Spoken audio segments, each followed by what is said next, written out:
plusieurs tribulations. Peux-tu nous expliquer un peu? Bien, au début, c'était l'opposition farouche de mon ex-mari et ma mère, elle me menaçait de me régner comme fille si je continue dans cette religion. Alors, c'est devenu intense, donc j'ai dû arrêter d'étudier. Et tu m'as dit que quelques temps après, ton mari est parti à l'étranger pour travailler et tu as repris ton étude. Mais qu'est-ce qui s'est passé encore?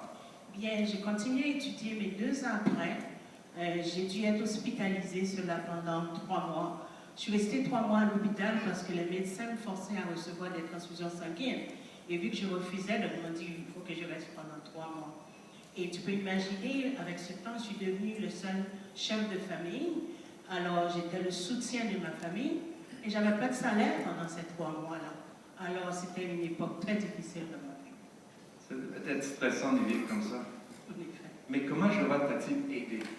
Bien, je peux dire, premièrement, c'est par la prière. Jéhovah m'a soutenue par la prière et que j'étais toute seule et puis je priais.